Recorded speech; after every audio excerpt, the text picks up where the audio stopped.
If you've been a user of the internet for a decent period of time, you have likely heard of the dark web.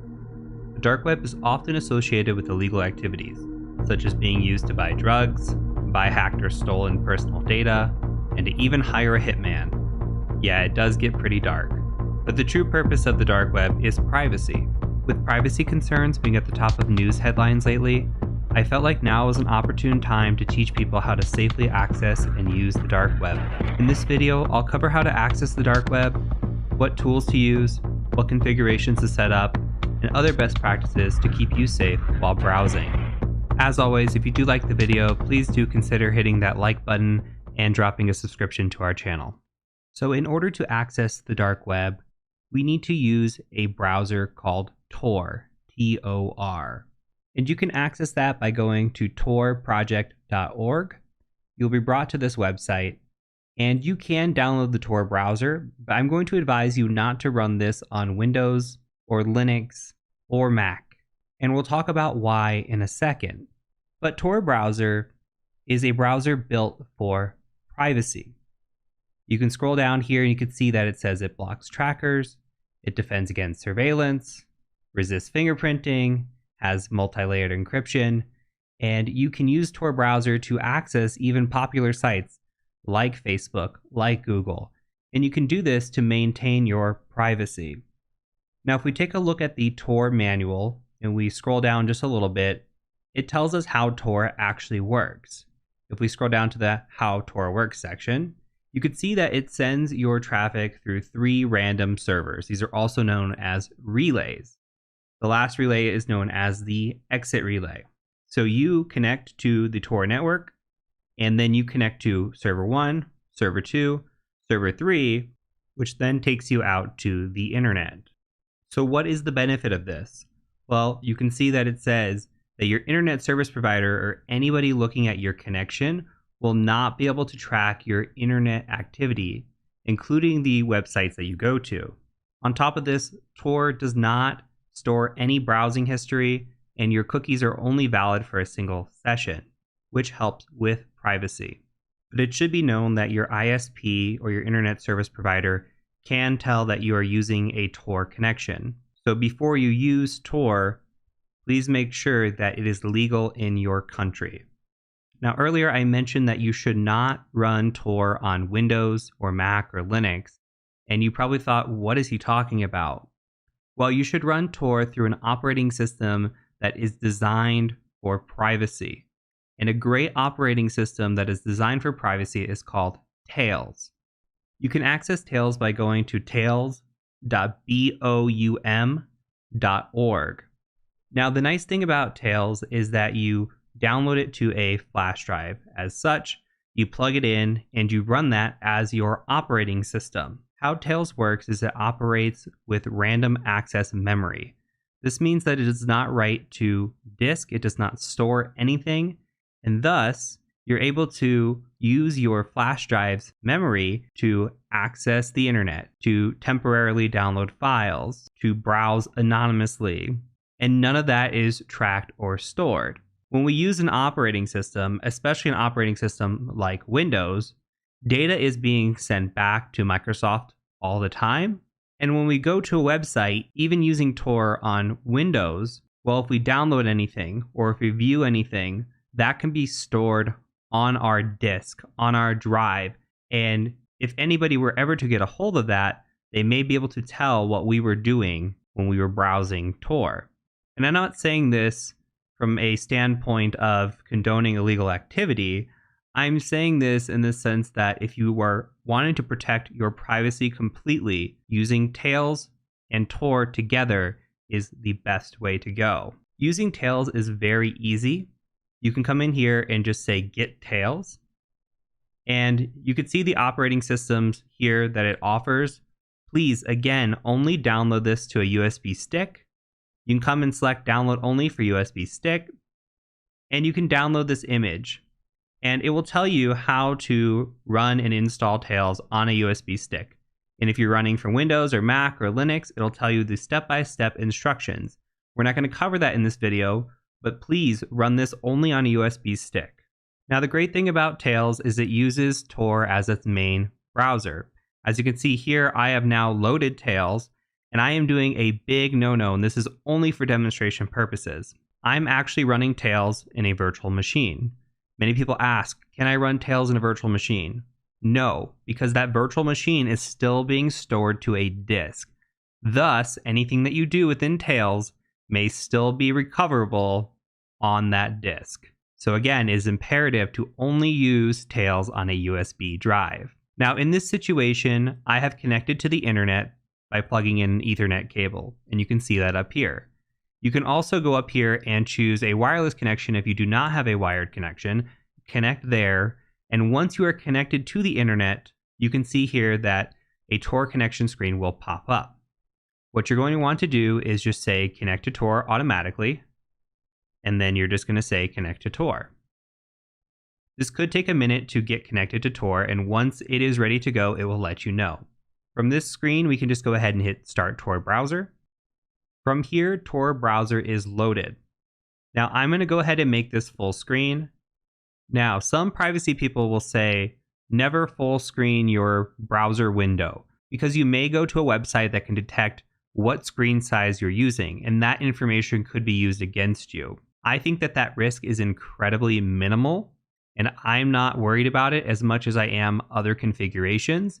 However, if you wanted to play it safe, you could just minimize this and come in here and drag a screen size to what you want it to be. But I always run Tails in full screen. I think that's one of those risks that I can just accept.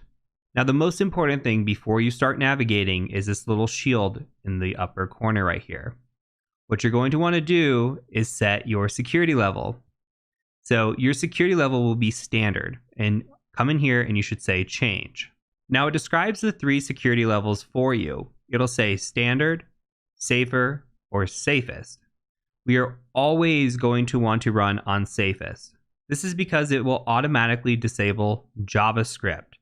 Very important. There's other safety features here that are listed, but the JavaScript disabling is very important because you could navigate to a website that is malicious and has malicious intent. And if JavaScript is enabled, then they may be able to hack into your machine just by you navigating to a website. So if you are ever browsing Tor and you are asked to enable JavaScript for any reason, do not do it. On a side note, if you are running Tails, every time that you boot up Tails and you load Tor, you will need to go into safest mode. It defaults to standard. You can save those changes and re-image, but the easiest way is to just boot fresh every time and come in here and choose safest mode. With that out of the way, you see that we are brought to the Tails screen. The current release is 5.1.1. Please always update as a best practice anytime a new Tails is out.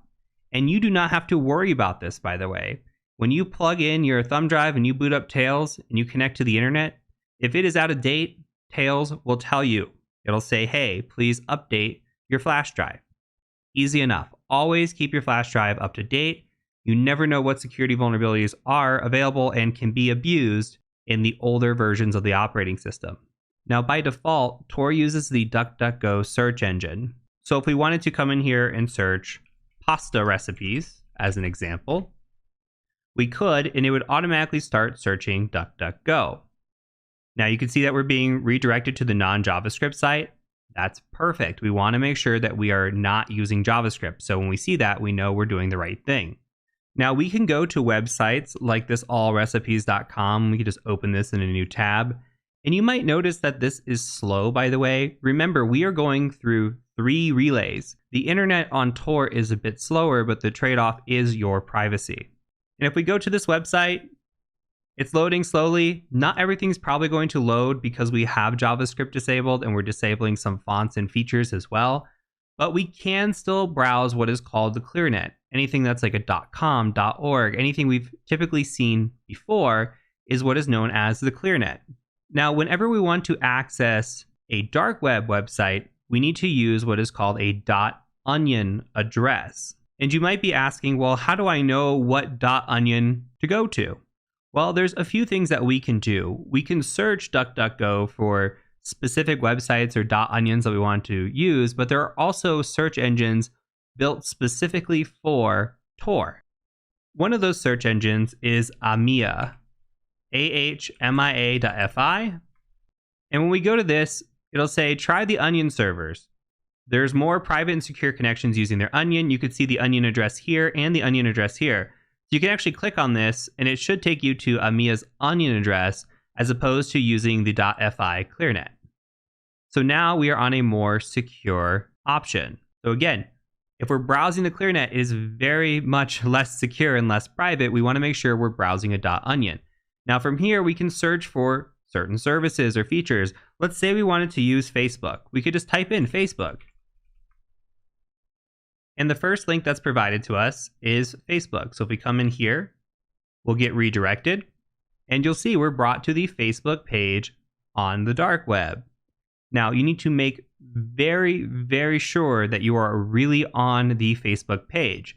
Somebody could come in here and create a very similar jumbled address that starts with Facebook, and you will give them your information, your username and password. And I'm only using Facebook as an example here.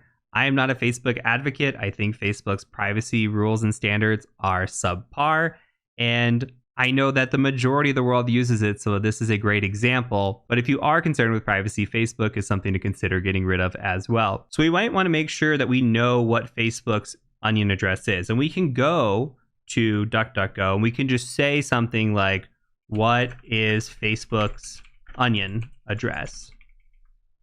Search that, and it should pop up with the actual answer. So we can always source that. And we can come in here, it looks like Wikipedia has the answer for us. And you can see that we have this jumbled address right here.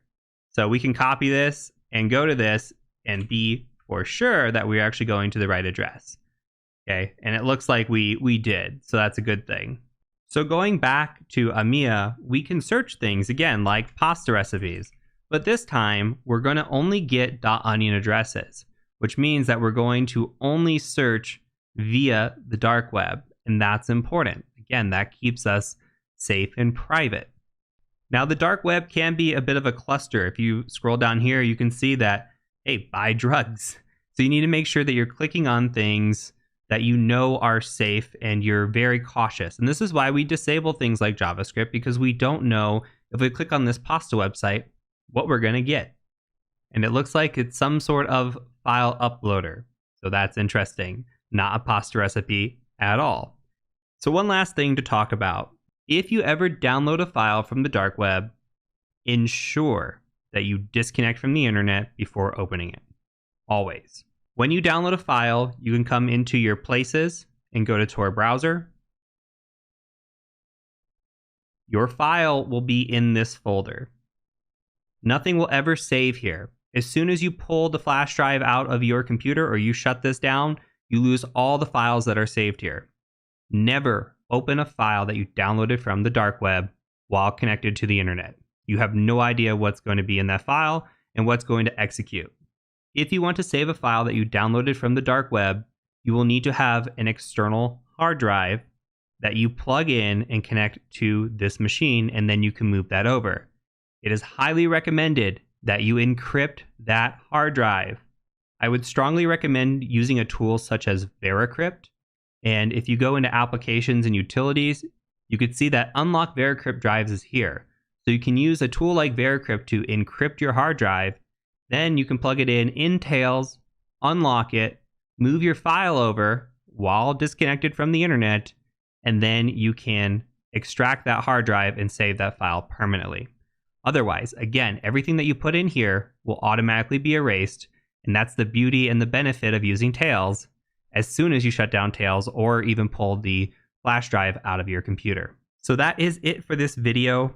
Hopefully that is informative for you. Hopefully you can now browse safely. Just a few tips and tricks go a very long way. You need to be cautious if you are going to use the dark web for privacy purposes. Understand, again, that your ISP will be able to see that you're using Tor. It is not illegal in every country, though it is illegal in some countries. You need to make sure that you are disabling JavaScript and running in the safest settings when you do use the Tor browser. Highly recommend using Tails on a flash drive and nothing else. Never open files that you download from the internet while connected to the internet. And if you're going to save files that you download, please put them on a external hard drive that is encrypted with Veracrypt with a very, very secure password. So that is it for this video. I appreciate you taking the time to watch it. As always, if you like the video, please do hit the subscribe button and please do smash that like button. Until next time, my name is the Cyber Mentor, and I thank you for joining me.